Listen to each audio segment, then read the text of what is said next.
مہینہ ایک مرتبہ رمضان المبارک کا مہینہ آیا تو حضور اکرم صلی اللہ علیہ وآلہ وسلم نے فرمایا کہ تمہارے اوپر ایک مہینہ آیا ہے جس میں ایک رات ہے جو 1000 مہینوں سے افضل ہے۔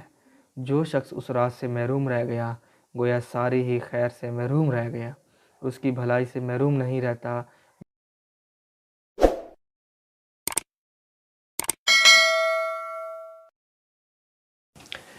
بسم اللہ الرحمن الرحیم۔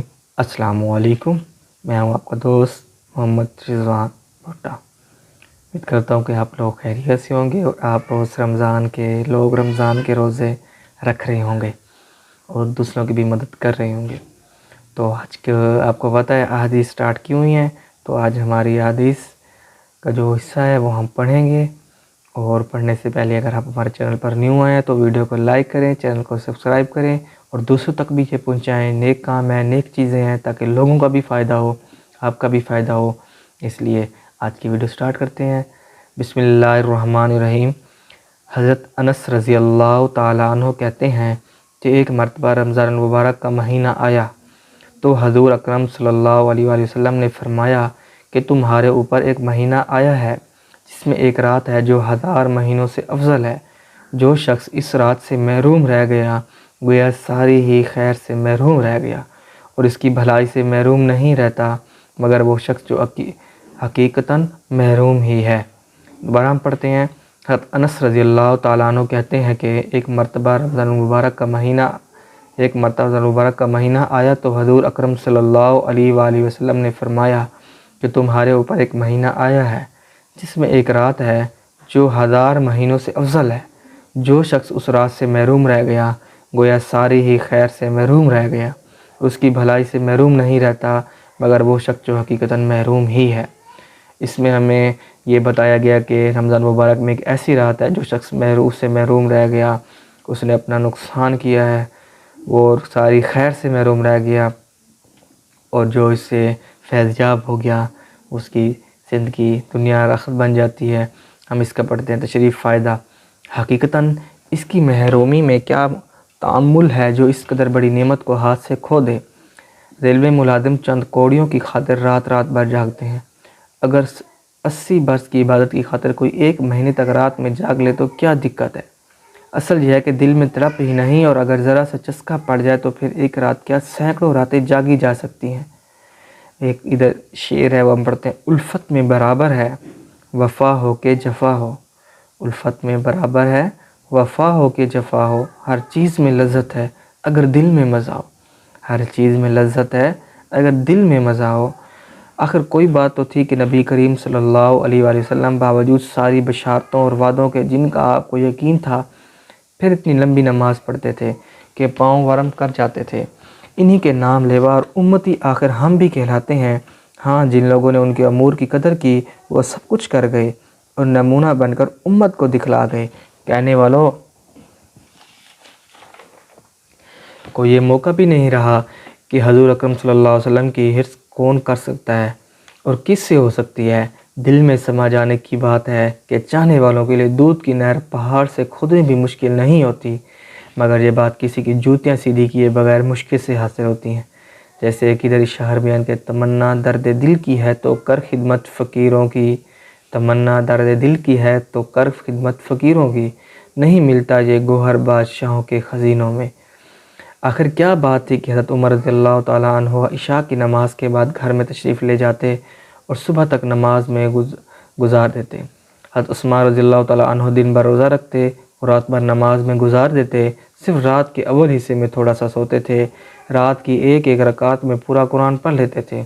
شرح احیاء میں ابو طالب رحمۃ اللہ علیہ مکی سے نقل کیا ہے کہ 40 تابعین سے بطریق تواتر یہ بات ثابت ہے کہ وہ عشاء کے وضو سے نماز صبح پڑھتے تھے۔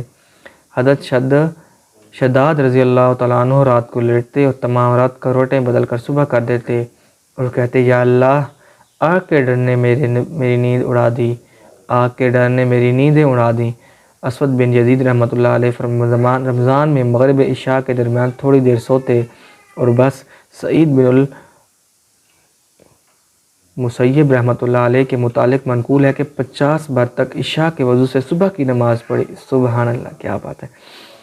سیرہ بن نشیم رحمۃ اللہ رات بھر نماز پڑھتے اور صبح کو یہ دعا کرتے، یا اللہ میں اس قابل تو نہیں ہوں کہ جنت مانگوں، صرف اتنی درخواست ہے کہ آگ سے بچا دیجیے۔ حضرت قتادہ رحمۃ اللہ تمام رمضان تو ہر 3 رات میں ایک قرآن ختم فرماتے، مگر عشرہ اخیرہ میں ہر رات میں ایک قرآن شریف ختم کرتے۔ امام ابو حنیفہ رحمۃ اللہ علیہ کا 40 سال تک عشاء کی وضو سے صبح کی نماز پڑھنا اتنا مشہور و معروف ہے کہ اس سے انکار تاریخ کے اعتماد کو ہٹاتا ہے۔ جب ان سے پوچھا گیا کہ آپ کو یہ قوت کس طرح حاصل ہوئی، تو انہوں نے فرمایا کہ میں نے اللہ کے ناموں کے طفیل ایک مخصوص طریق پر دعا کی تھی، صرف دوپہر کو تھوڑی دیر سوتے اور فرماتے کی حدیث میں قیلولہ کا ارشاد ہے کہ دوپہر کو سونے میں بھی اتباع سنت کا ارادہ ہوتا۔ قرآن شریف پڑھتے ہوئے اتنا روتے کہ پڑوسیوں کو ترس آنے لگتا تھا۔ ایک مرتبہ ساری رات اس آیت کو پڑھتے روتے گزار دے، بل الساعۃ موعدہم۔ ابراہیم بن اوہم رمضان المبارک میں نہ تو دن کو سوتے نہ رات کو۔ امام شافعی رحمۃ اللہ علیہ رمضان المبارک میں دن رات کے نمازوں میں 60 قرآن شریف ختم کرتے، سبحان اللہ۔ اور ان کے علاوہ سینکڑوں کے واقعات ہیں جنہوں نے وما خلقت الجن والانس الا لیعبدون پر عمل کر کے بتلا دیا کہ کرنے والے کے لیے کچھ نہیں۔ یہ سلف کے واقعات ہیں، اب بھی کرنے والے موجود ہیں۔ اس درجے کا مجاہدہ نہ صحیح مگر اپنے ممالک کے موافق، اپنے طاقت و قدرت کے موافق نمونہ سلف اب بھی موجود ہے، اور نبی کریم صلی اللہ علیہ وسلم کا اس اقتدار کرنے والے اس دور فساد میں بھی موجود ہیں۔ نہ راحت و آرام انہما کی عبادت سے مانع ہوتی ہے، نہ دنیاوی و مشاغل سے سد راہ ہوتے ہیں۔ کریم صلی اللہ علیہ وسلم فرماتے ہیں کہ اللہ جل جلالہ کا ارشاد ہے، اے ابن آدم تو میری عبادت کے لیے فارغ ہو جا، میں تیرے سینے کو غنا سے بھر دوں گا اور تیرے فکر کو بند کر دوں گا، ورنہ تیرے سینہ کو مشاغل سے بھر دوں گا اور فکر زائل نہیں ہوگے۔ جی دوستو، ہم نے آپ کو یہ حدیث سنائی ہے۔ اس حدیث میں ہمارے پاس یہ بتایا گیا ہے کہ ایک رات ایسی ہے رمضان میں جس کا جو 1000 راتوں سے افضل ہے، اس کا ذکر کیا گیا ہے۔ جس نے اس کی عبادت کر لی، وہ رات پا لی، وہ اس نے سب کچھ پا لیا، خیر پا لی۔ جس نے رہ گیا وہ اس نے بہت کچھ کھو دیا۔ جی دوستو، میری بھی آپ سب سے یہی گزارش ہے، وہ آخری جو 10 روزے ہیں اس میں ہوتی ہے، طاق راتوں میں سے ہوتی ہے، اس رات کو ڈھونڈیں، اس رات کی عبادت کریں۔ کیا پتہ وہ ماہ رمضان کی کوئی بھی رات ہو سکتی ہے۔ اگر دیکھیں ماہ رمضان کی ہر رات، ہر دن ہمارے لیے افضل رات اور دن ہے۔ عبادت کریں، قرآن پڑھیں۔ اس میں مختلف جو ہمارے بزرگ ہیں دین کی خاطر، جنہوں نے بہت قربانیاں دی، ان کے بارے میں، صحابہ کرام کے بارے میں بتایا گیا ہے، انہوں نے کیسے کیسے محنت کی، قرآن شریف کتنے حفظ کیے، اس 30 دن کے اندر راتوں کو جاگتے تھے، اللہ کی بات کرتے تھے۔ اس لیے ہمیں بھی کوشش کرنی چاہیے ان کے نقش قدم پر چلنے کے لیے۔ امید کرتا ہوں کہ آپ کو میری ویڈیو پسند ہوئی ہوگی۔